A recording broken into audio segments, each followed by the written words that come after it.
திருவாத்தான் கதைகள் கேள்விப்பட்டிருக்கீங்களா?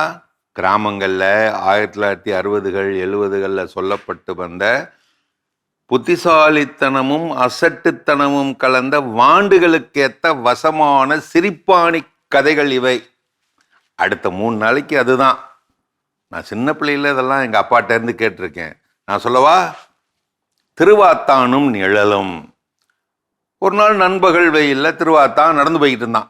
தரையில் தன்னோட நிழல் நீளமாக இருக்கிறத பார்த்துட்டு, காலங்காத்தால் நடந்து போகிறப்ப நிழல் நீட்டமாக தானே இருக்கும். அதை பார்த்துட்டு, அடேப்பா, நாம் இவ்வளவு பெரிய ஆளாக வளர்ந்துட்டோமே, 10 சோறு சாப்பிட்டா தான் சரிப்படும் போல இருக்கே அப்படின்னு வீராப்பா நடைய கட்ட ஆரம்பித்தான்.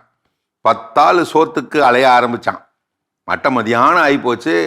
நிழல் மட்டையாகி குட்டையாகி போய் காலுக்கடியில் சுருங்கி போய் கிடந்துச்சு. உடனே முகத்தை சுருக்கிக்கிட்டு, ஐயோ நாம் இப்படி சுருங்கி போயிட்டோமே, ஒரு கவளம் சோறு கிடைச்சா போத போல இருக்கே அப்படின்னு ஆள ஆரம்பிச்சுட்டான் திருவாத்தான். இப்படித்தான் நிழலை பார்த்து வீராப்பு காட்டுகிறவன் நிஜத்தை பார்த்து புலம்பிக் கொண்டே கிடப்பான். திருவாத்தானும் பூட்டும். ஒரு நாள் திருவாத்தான் ஒரு பெரிய பூட்டு வாங்கி கொண்டு வந்தான். பார்த்த ஊருக்காரன் ஒருவன் கேட்டான், என்னப்பா வீட்டுல அவ்வளவு பொக்கிசமா வச்சிருக்க, பூட்டு பெருசா இருக்கே.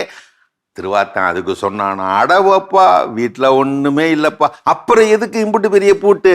பூட்டு இல்லாத வீட்டை பார்த்துட்டு உள்ள ஒண்ணுமே இல்லை போல அப்படின்னு என்னைய எவனுமே, வெறும் பய அப்படின்னு என்னைய எவனுமே நினைச்சிடக்கூடாதுல்ல, அதுக்குத்தான் இந்த பெரிய பூட்டு.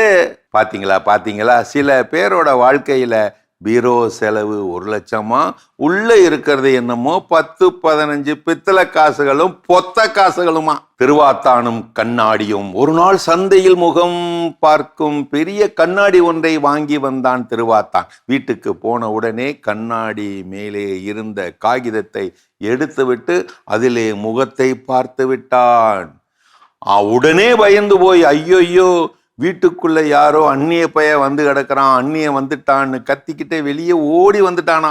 பக்கத்து வீட்டுக்காரனை ஓடி வந்து விசாரிச்சிருக்கான், எங்க அந்த அந்நிய பைய. கேட்டவன் கூடவே கூட்டிட்டு போய் அந்த கண்ணாடியை காட்ட, அதுவும் அந்த கண்ணாடி பெட்டிக்குள்ளதான் அந்த அந்நியனை பார்த்தேன்னு சொல்ல, கேட்டுவிட்டு கூட வந்தவன் தலையில அடிச்சுக்கிட்டானா. இப்படித்தான் சில பேருக்கு ஊரு உலகமெல்லாம் தெரியும், ஆனா சொந்த முகம் ஒழுங்கா கூட தெரியாது. முட்டாள் பண்ணுகின்ற தப்புக்கு மருந்து இருக்கு, ஆனா அரைகுறை அறிவாளி பண்ற தப்புக்கு மருந்தே கிடையாதுங்க. அரைகுறையா தெரியாதவன் கேட்டு தெரிஞ்சுக்குவான், அரைகுறையா தெரிஞ்சவன் எல்லாம் தெரிஞ்சவன் மாதிரி வாதாட ஆரம்பிச்சிருவான். அவன் பக்கம் மட்டும் போயிடக்கூடாது.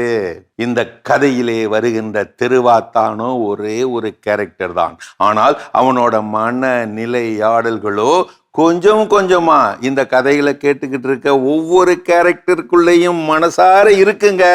என்ன நான் சொல்றது?